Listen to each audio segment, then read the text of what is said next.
Okay, welcome to the Retrain Your Brain Effect. This is your beautiful host, Just Mo speaking. I am here with some pretty amazing people, Vanessa and Andy. I love that sound effect. Finally, you guys, finally. Hello.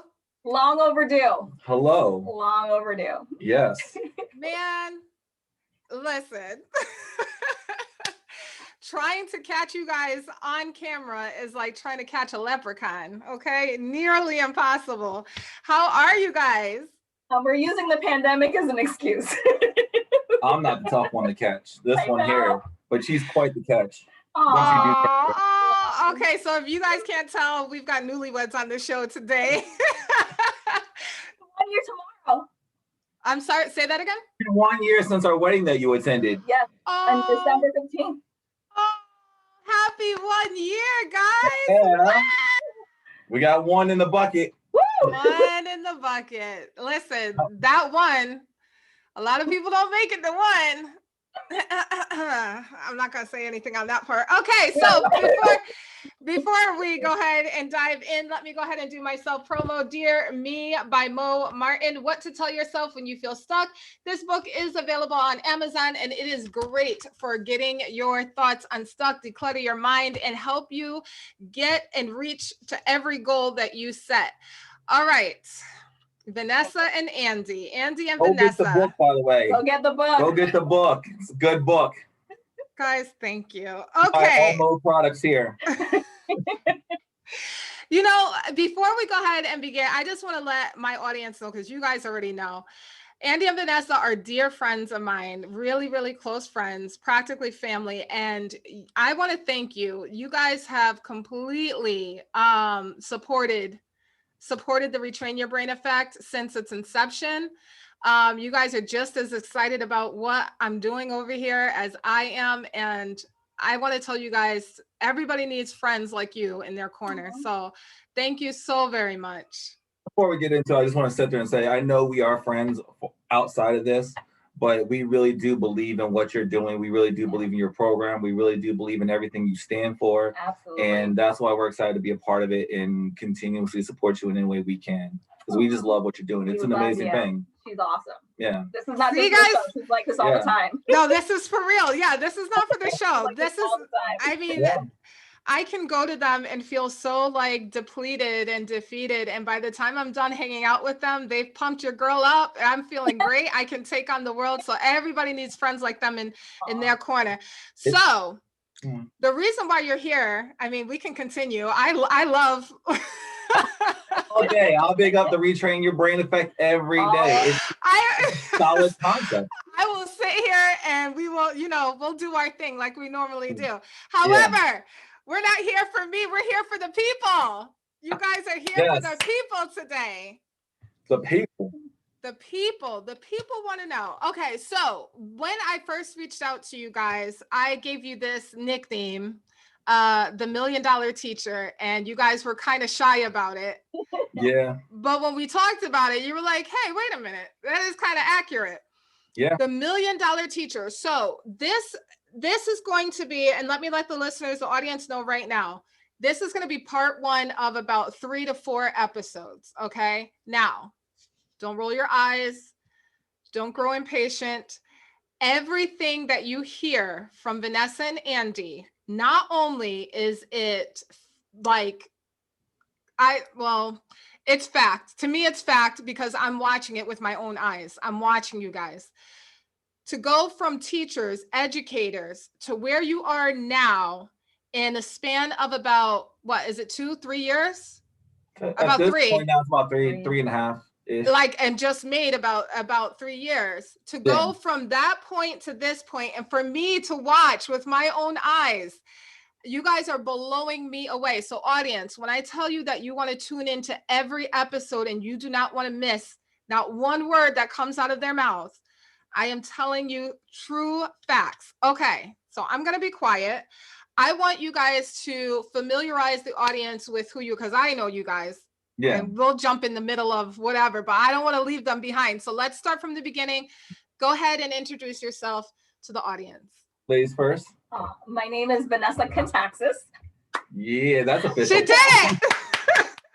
She did it. It's my last name for a while, but it is Vanessa Just look that Kataxis. up. Yeah. You've been practicing. I have, and we've been on this journey together for about 3.5 years, like he said. I feel like 3.5 years is when we finally jumped in and committed. Yeah. We've actually been in it for about 4.5, 5 years, where we were trying to really get the understanding behind what we're going to do under us, and being very intentional with the moves that we made. And he is definitely the engine behind this process, and it's been an amazing journey. So it's great to be on the show, and we want to share whatever we've learned so far with everyone out there. Yeah. Andy Contaxis. I've known Vanessa for about 8 years, since 2012. Approximately started dating about 2015-ish. And she's been the lifeblood of, supporting me and helping me and, get me from, you talk about that point A to point B. She's been every bit my support, my sun, my light, helped guide me towards that point. And if it weren't for her, and I don't mean this, I'm not like trying to blow up her spot or whatever, but if it legit weren't for her, I would not be doing what I was doing, and we wouldn't be doing what we're doing. And where are you guys from? My family is from the islands. My dad's Jamaican. I came here since I was about 5, so I'm officially Floridian. I can't be anything else at this point. No, at this but point. I was raised here in Florida, South Florida. I am born and raised in Gaithersburg, Maryland. Came here in 2012, and here I've been ever since. Oh, wow. Yeah. So now, for those of you that have not put all the clues together, obviously we're going to be getting into the money. We're going to get into finances. I love how a very interesting fact is that a lot of marriages don't make it because of money.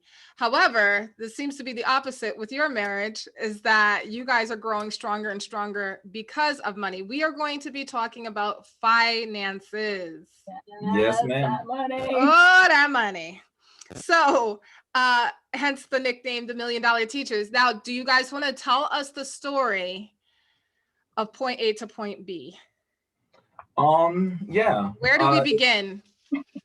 It starts with the teacher journey, actually, before we get into the actual money journey, because one kind of leads into the other.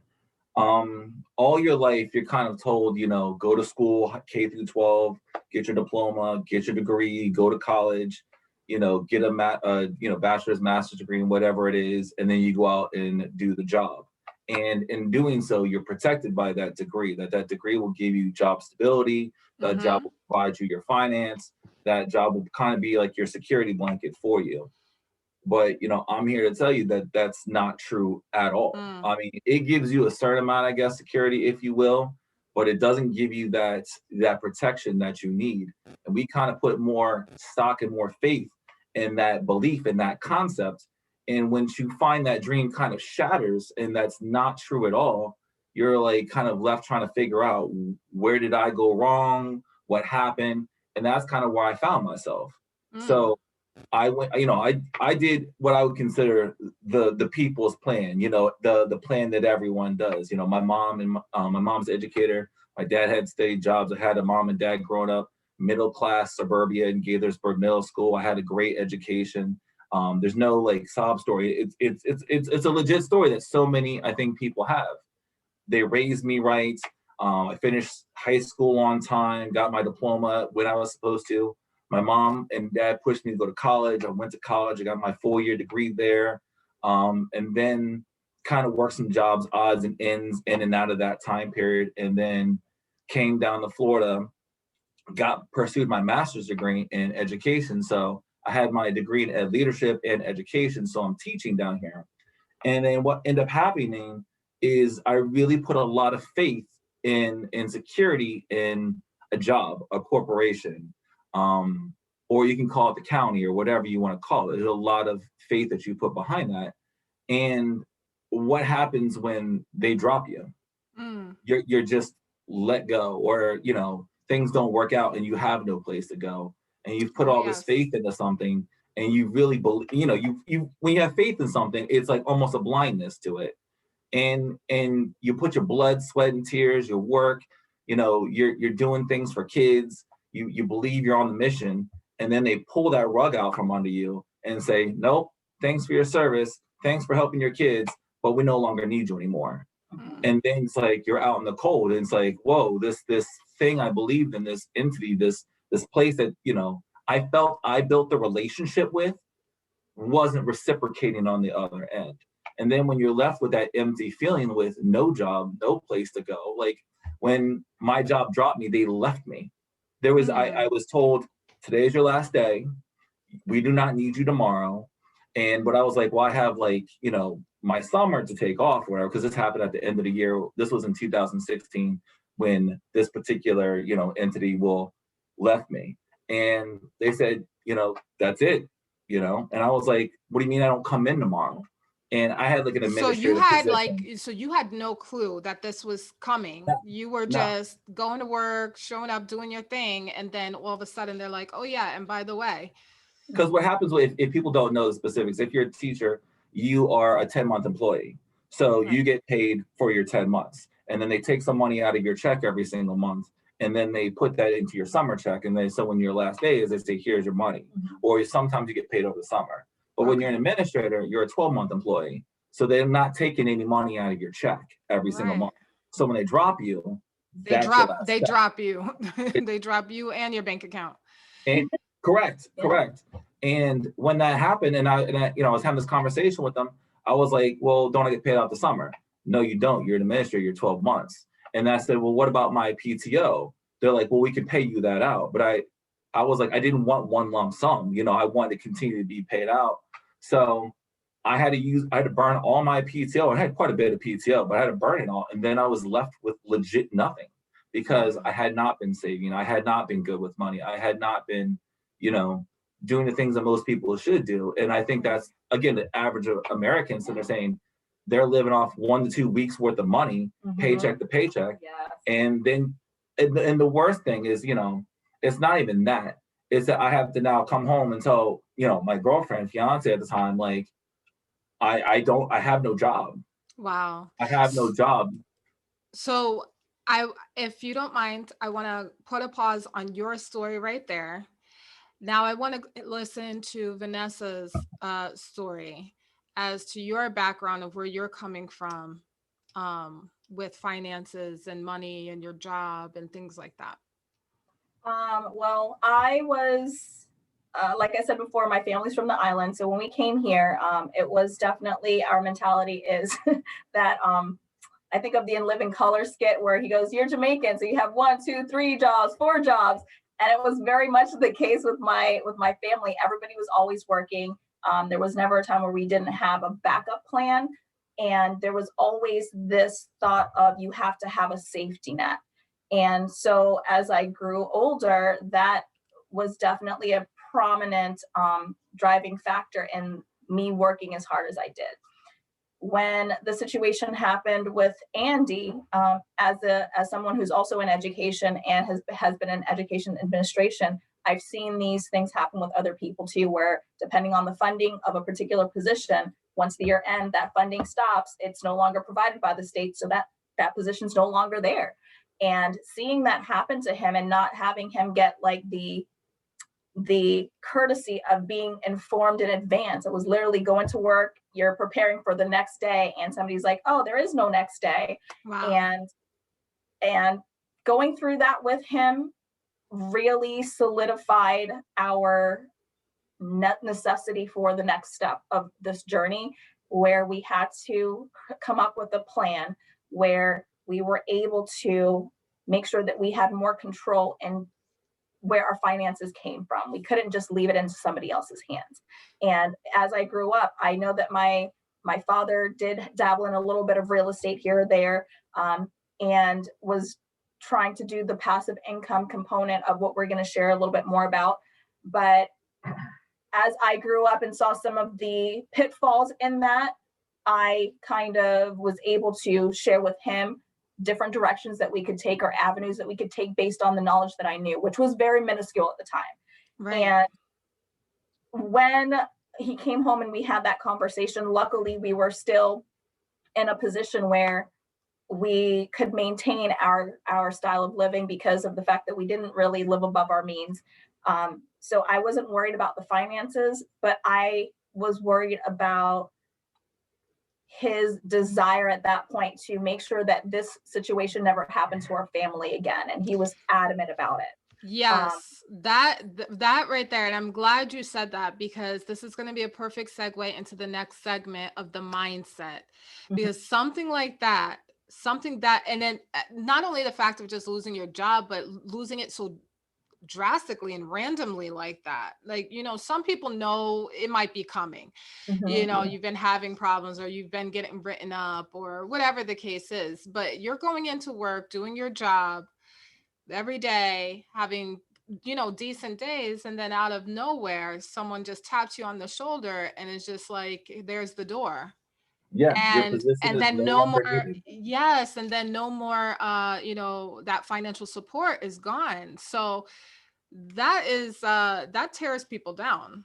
And I would argue the fact that also that, you know, like I said in the beginning, you know, I was raised that, you know, the school will take care of you. I was raised that, you know, if you put in for your retirement, it will be there. Absolutely. I'm raised on that. I mean, I've got, when I'm growing up, and you guys could probably say the same, you've had teachers that were like as old as the school was. Like, so exactly. being a teacher is like, that's a job where this is a secure job. No one's going to tell me to go unless I'm really horrible. And we're in education. We've seen some horrible teachers, and they still have their jobs. Yeah. So, you know, I know this came as a complete shock. When we come back from our break, I want us, and Andy, you can start us off when we come back, talking about the mindset since it happened to you. So you're going to take us through your thought process, what was happening, because like I said, that's devastating. And that was back in 2019. Here in 2020, this is happening on such a massive scale, with this happening to so many people, myself included, that this is a discussion that is going to really help a lot of people in their time of need now. So we're going to dig more into that when we get back from our break. Perfect. Okay,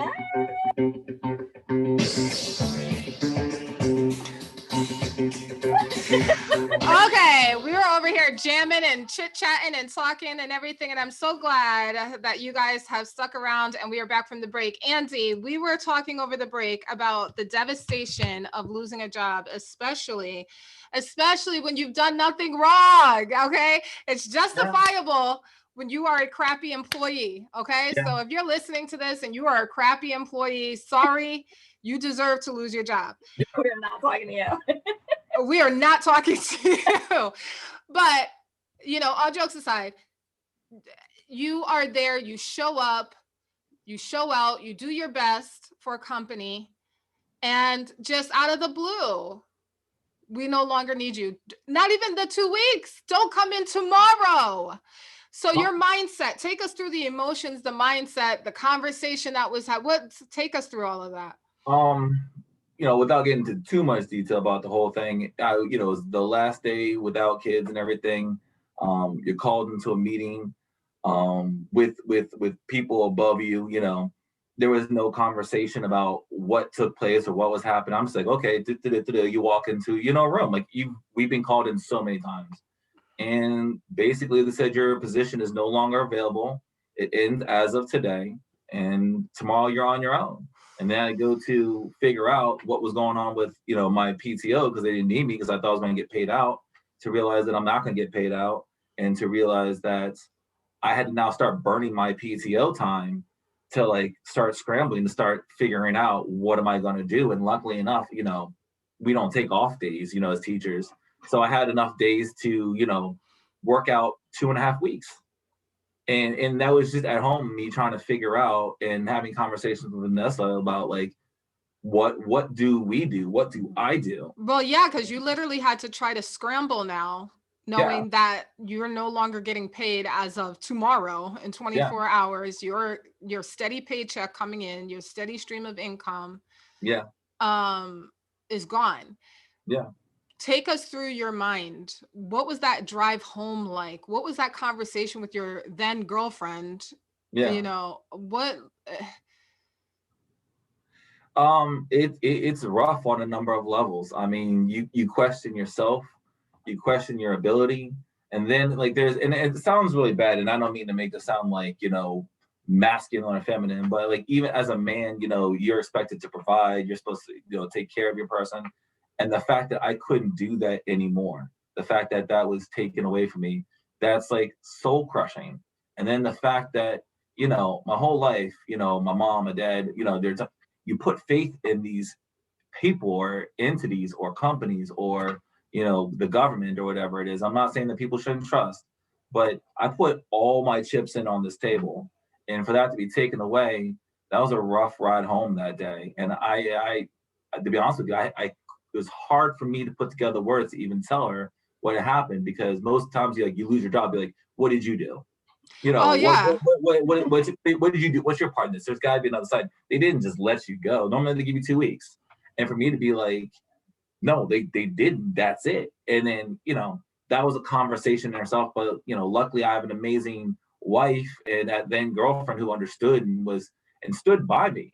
That's a tough thing to do. Like for Right. any person to come home and be like, I lost my job. I don't know where my next paycheck goes. I got about maybe 3 weeks, 4 weeks worth of living, paying my bills, and that's it. And again, coming from, I'm a person who's come from a little bit of privilege that, I've had an education, I had study parents, I had all this. So I can't really go pull the woe is me card, Right. Exactly. And Vanessa, you're hearing this for the first time from him. What were your thoughts and what was your conversation like with him in that moment? From talking to him in general, I know how much stake he put in the education system in particular. His mom is also an educator. She's been an educator for decades. She's actually retiring out of the education system in the next year or so. So Wow. his background and faith in education is that you work in education for 30 years and then you retire.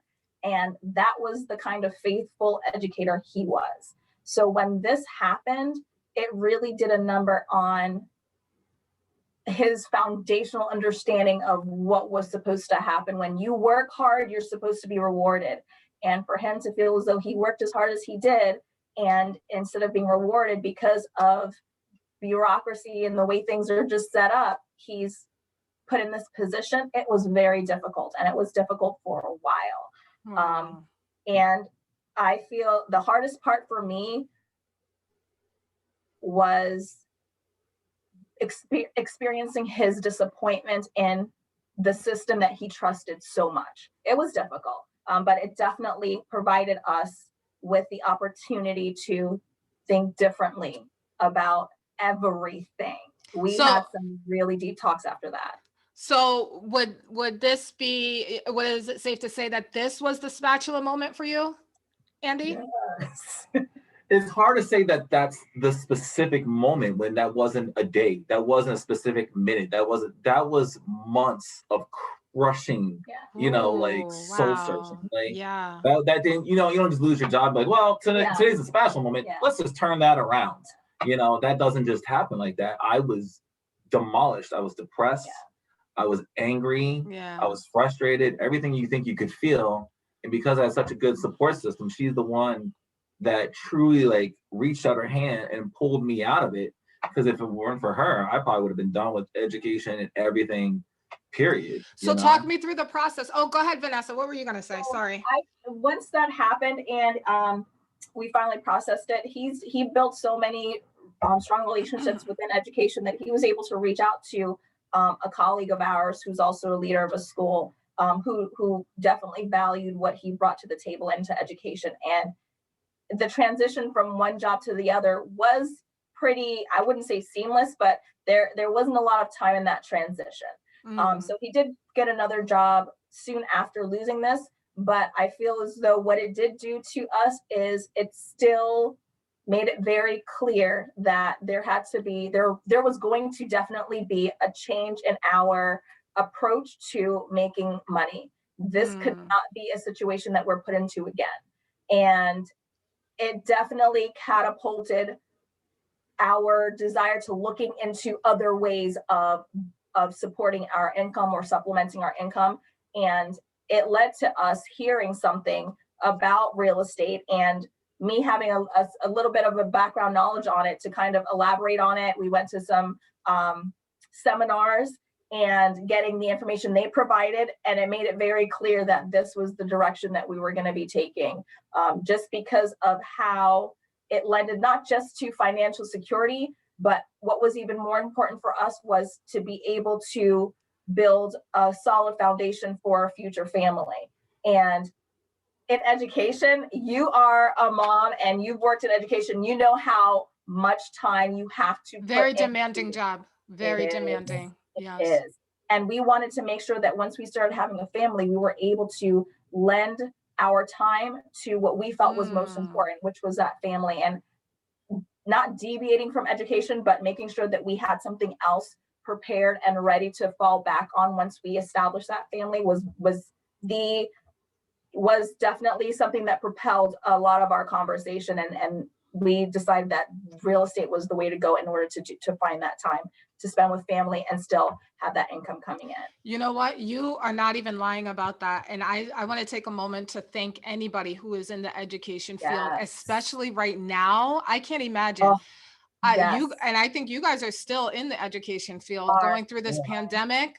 God bless you and God bless everyone, because if we thought the job was demanding before, it just got turned up like 1,000 degrees during this whole situation. And teachers were having to learn things on the fly. Like as things were happening and as things were going, and then also try to keep their own families safe and their own children safe, having to make those tough decisions of, do I go and continue to work and put my life at risk and the risk of everyone else in my household, or do I stop that financial dependability, stay with my kids and make sure they're safe, but now I have to worry about finances. So God bless every single one. Everyone who is in a classroom teaching those children or running a school, God bless you. Yes.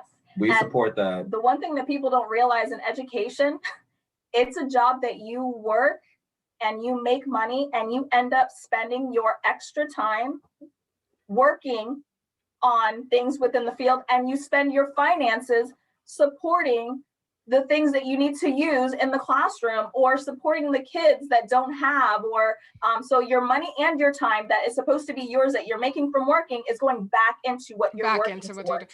Really quick, on average, how much do you think you spend as a teacher? How much did you spend out of your own pocket, really quick? Oh my gosh, I've spent thousands over the years, and when I was in the classroom teaching in a year on any given school year, upwards of $500 or more just on basic supplies. And then when it came to buying things for kids, that was even more money depending on what it was that they needed. Andy, I spend less than her, but really, he worked with the big kids. I spend less, but it doesn't discount that I don't spend, on rewards, prizes, and then you have kids who are just less fortunate that don't have, and you want to provide those experiences, or maybe you want to give them like a science experiment. You have to go and get your own resources for that, and so you have to spend your resources. So I would say probably $1,000 easy. Anywhere between, and I actually looked this up, anywhere between $500 to $1,000 a year a teacher spends on children that are not his or hers. 500 to 1,000 out of their pocket. And, average teacher pay is really not that much to begin with. No.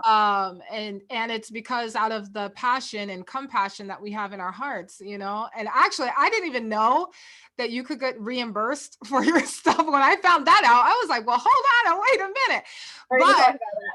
But only up to, I guess it depends on the school, but only up to like $100 or something like that. They'll reimburse you. After that, and some people don't even think that's worth their time, because it's not, even, you go through that process to get your shekel back. Yeah. It ain't worth it. Did you say a shekel? Yeah. Your a shekel you spent. Wow.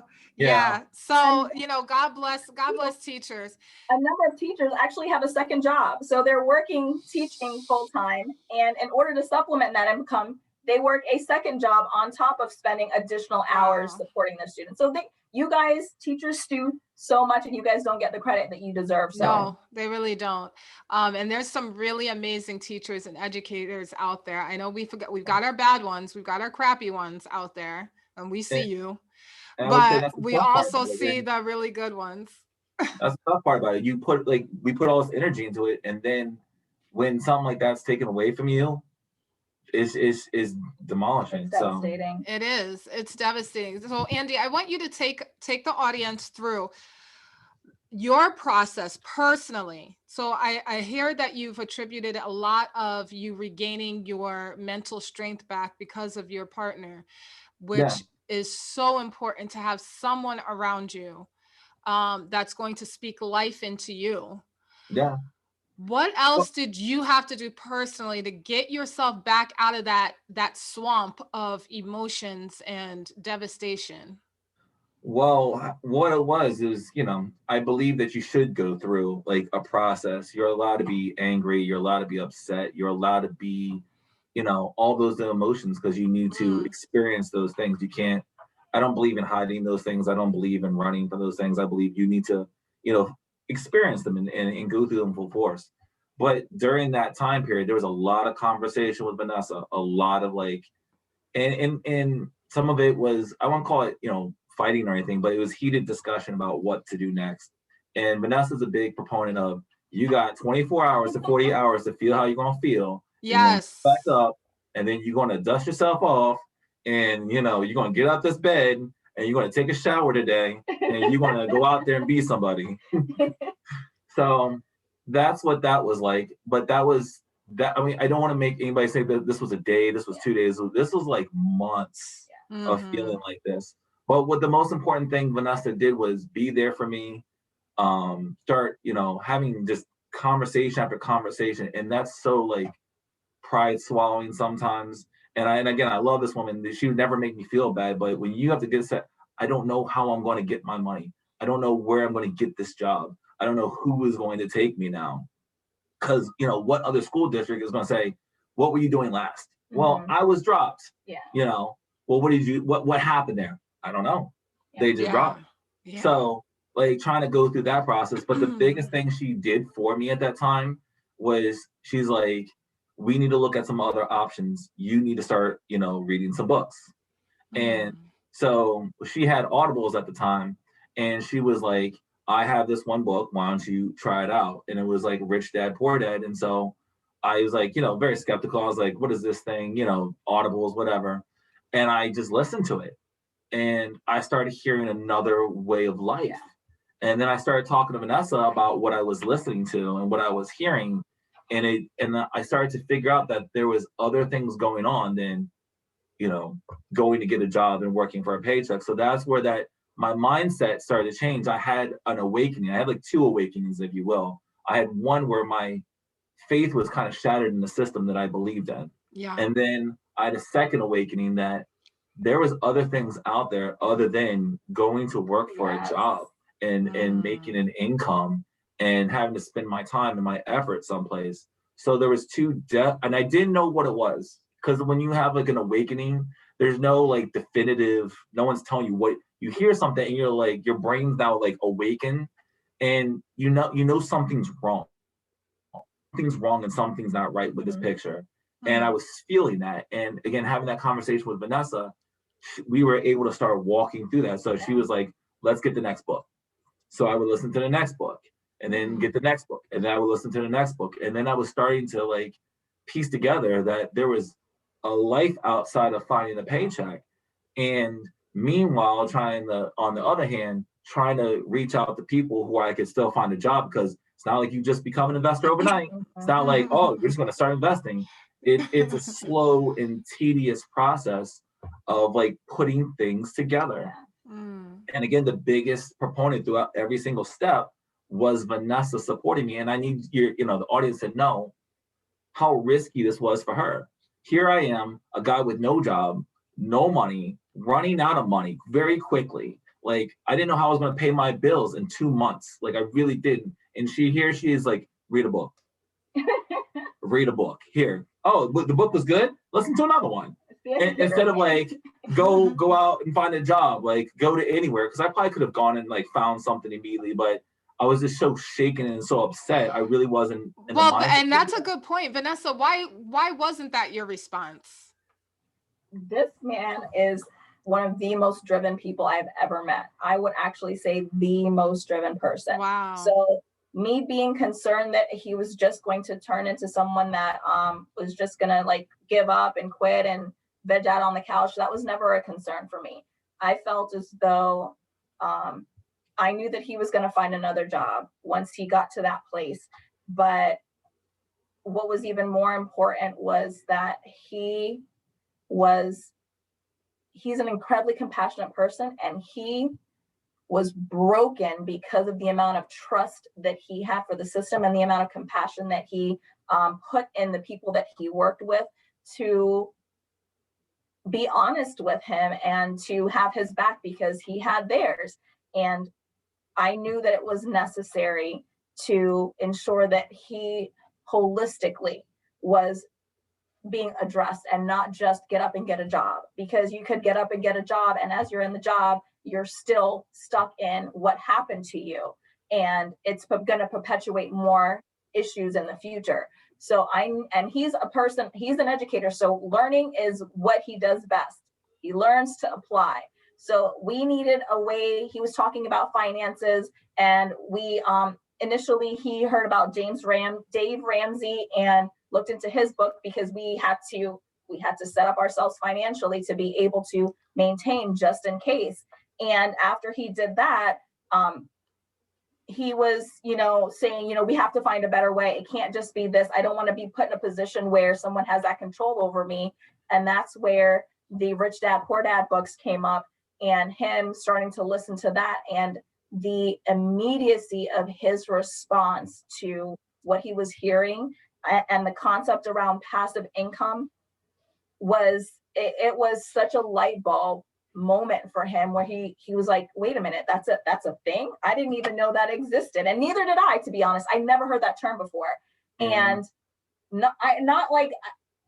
not where I could apply it or make sense of it, or where it was something where I could actually put it was tangible, right? Something exactly. tangible. Yeah. Now it was tangible because it was applicable. We were in that position where, hey, we needed passive income at this point, and how would that look for us? So that's where that whole concept came up. And I don't mean to interrupt you, but I'm going to interrupt you for just 1 second here. But throughout that, I need people to understand how amazing this woman was for me. And not everyone has a spouse, or not everyone has a girlfriend or a boyfriend, but just having compassion for someone that they need to heal, and they need to kind of not beat them up, not sit there and say, well, you need to go do this. Well, I was trying to figure out who I was, because I lost my sense of self through this process. And she was there. And again, as we're going through the book after book after book, I'm talking to her. This is a conversation, and we don't agree. I don't want to sit there and say like, oh, we agreed and everything was rosy and good. We went and did this finance. I mean, who says I don't want to work anymore and I want to become an investor? Yeah. And I have no money, no job. I don't know where my check is coming from. And she says, go read another book and let's talk about this. Like, I need to know how insane that sounds. It does not sound normal. I will say that it does not sound normal. But I wanna interject just for a moment before we head into this last part of our interview, because you both said some really deep things, and I'm not sure if you realized that you did. Vanessa, first of all, I want to give you kudos as from woman to woman. What you did for your husband, boyfriend at the time, or fiance, I can't remember the timeline, but was what every real woman should do. What you essentially said was he was broken and he needed to heal. A lot of people do not recognize those moments in their partners, and that accounts for a lot of issues in relationships. You knew him so well. You saw that his light went out. You saw that his spirit was broken. And instead of pushing him and telling him where he needed to be, instead of you stepping up and taking control and, okay, well, I'm the captain now, you gave him the time, you gave him the love, and you gave him the information really of what he needed to heal all the places that he was broken. And you stood there and you held his hand through that process instead of trying to turn him into something that he wasn't. And that is a beautiful thing. And so anybody listening, if you are in a relationship or looking to be in a relationship, this is a top quality right here, which she did. Andy, what you said for your process, to have your emotions, which is so true. And I encourage people to do this all the time. You cannot fake, you cannot fake healing. You can't fake being your true self. You can't, because it will come out in other ways: drinking problems, drug problems, abusing people in relationships. I mean, it will come out in some way, shape, or form, or hurting yourself. So have your emotions, give yourself the time to feel. Talking it out. People do not understand the power behind your words, our voices, our mouths. Talk it out. And if you don't have someone to talk to yourself. I know people may be like, oh, what? That's crazy, but it's not. Have you ever, and you guys are going to laugh when you hear this because you've done it before. Have you ever had a problem with a coworker or someone else? And before you go and have it out with that person, you practice in the mirror, or you practice in the car, or you practice in the shower. I mean, the whole conversation, because you're preparing yourself for whatever is going to happen, because you're rehearsing. And that is what happens when you talk out your problems. You are rehearsing the solution. So eventually you are going to have that light bulb moment, that spatula moment. So talk it out. Find someone that you can trust, you can depend on to talk it out. And if you don't have anybody, talk to yourself. It's okay. Nobody else is around to judge you. I love that Vanessa gave you a time limit. I've done this for myself because I am not in a relationship. And so there's things that I have to step up to do for myself. Give yourself a time limit for those emotions that you are feeling. Yes, be sad. Give yourself a full 24 hours. If you want to just lay in bed and cry all day, do it. If you want to get a punching bag and just be punching stuff all day, do it. But give yourself a time limit. You don't live in those emotions. Quickly finishing up, have strong support around you. Read and educate yourself in your problem. Andy, this is all the stuff that you said. Read and educate yourself, and then look outside of your cycle. Okay. A lot of people are married to their cycle. Get a divorce. It's okay. Look outside, cheat on your cycle, because you will find an answer when you do that. This is so great. You guys left us with such good stuff. I jotted it all down, and trust me, I will be reading this over and looking at this and learning and relearning for myself. So to finish up our interview, guys. And Mo, if you don't mind, I just want to interject in here just one. Go ahead. Yes, sir. Absolutely. Like, our conversations were not pretty.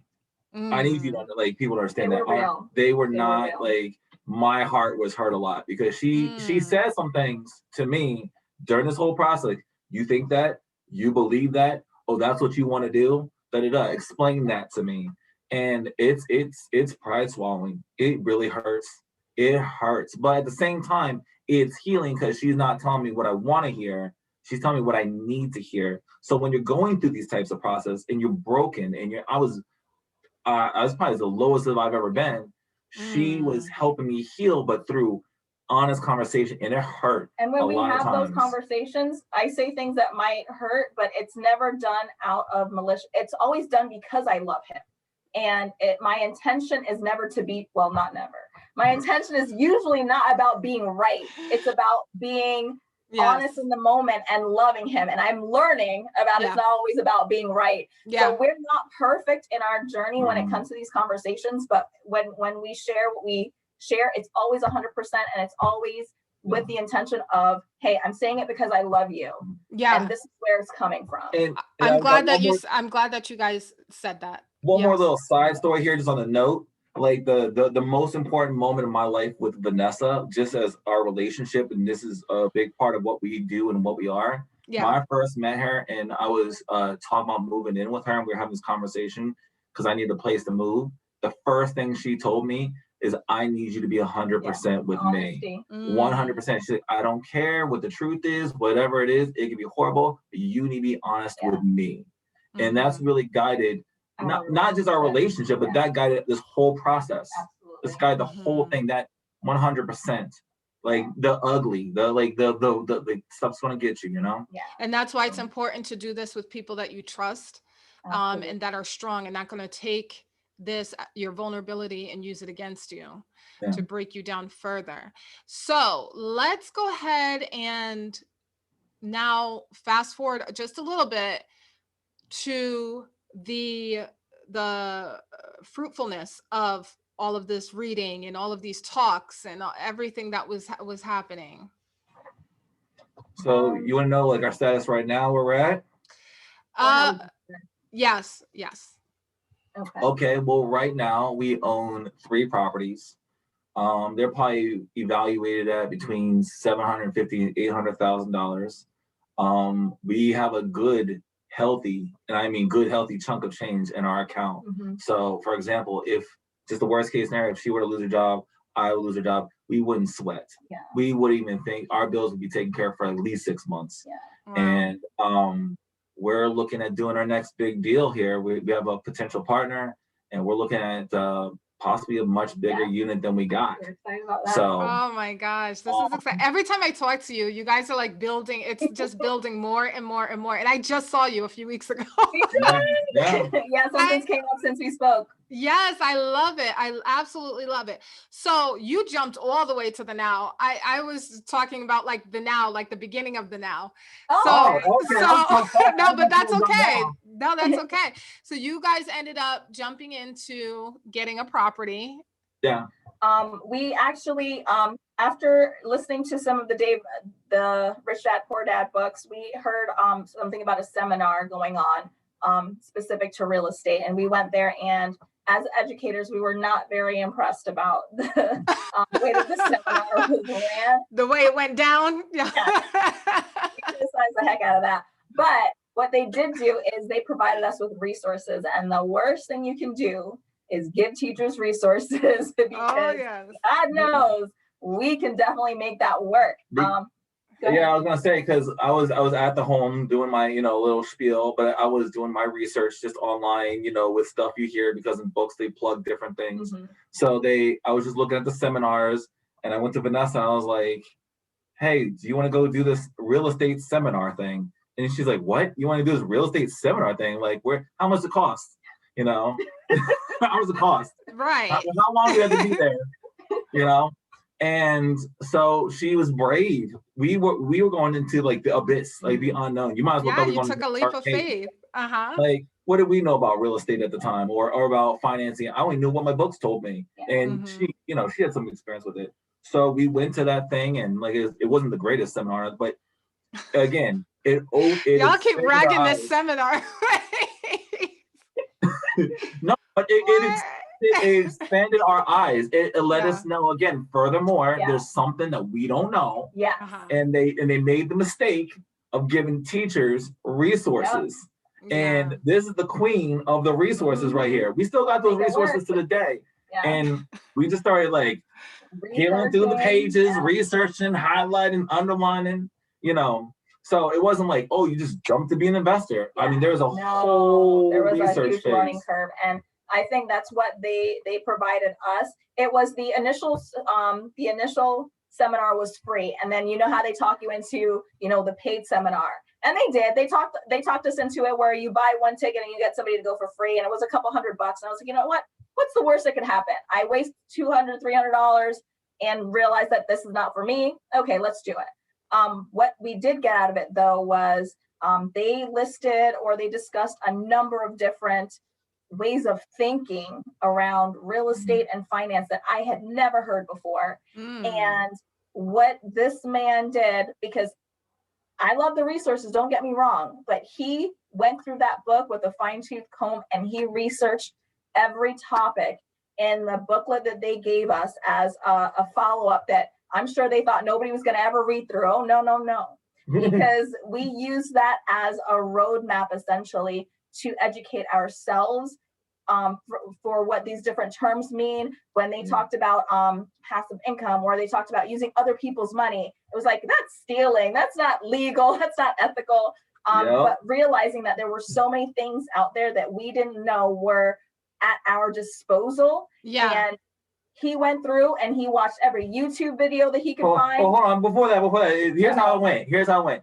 Vanessa would highlight these words. Because they were just talking, and we didn't know what they were saying, you know. It was like, but she would write it down, right, and highlight it. She would, what is this word? Blah blah blah blah. And so, don't worry, I'll go look it up. And so that night, I go on YouTube, I go on my books, I would do my thing, and I would find out what the word. I was like, oh, this is what this means. I would bring it back to her, and then she'd be like, but what are they talking about here? And it was just this constant again. But there was a dialogue between us, between what we didn't know. And now we had to figure out what we didn't know. Yeah. I love this. I love it. So you guys rolled up your sleeves and did the work. Nobody laid this into your lap. Because what they don't tell you in these seminars, you go to them and they give you all this information, and they're saying, here's a big fat book, and here's, you can get rich and do X, Y, and Z, blah, blah, blah, blah. And it sounds like this get rich quick scheme. Yeah. And they're right that you can use these strategies, but it's not just like, because you don't know what you don't know. Right. There's work involved. And what they were trying to do is, once we went to the paid seminar, they wanted us to pay up to $20,000 to now take their course for them. Yes. For them. Messed up my stretch. I was all in the middle of a good neck stretch. You said 20,000. That was the cheap one. They had courses up to $50,000. Yep. Oh, and gosh. $50,000 for a coach, somebody to support you. And that's because people will pay for someone else to do the work. Oh, you don't want to work. He did it for me for free. Wow. Awesome. So instead of paying for their course, we went online and we looked up. This particular real estate has such a forum where people are looking to educate up and coming real estate. People are interested in real estate investors. Yeah. Thank you.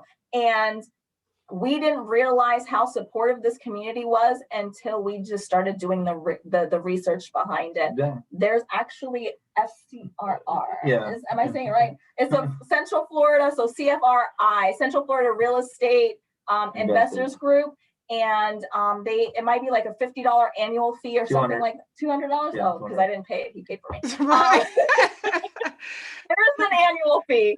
Yeah. And they have such a great support system where they will hold these different courses for free, tell you the newest thing in investment. And we just went out, looked for different people that we could really team up with, and worked. We put in the work. It was definitely a lot of legwork to learn the information. And the biggest thing was actually taking a leap, because I wanted to process. I'm very reserved, especially when it comes to money.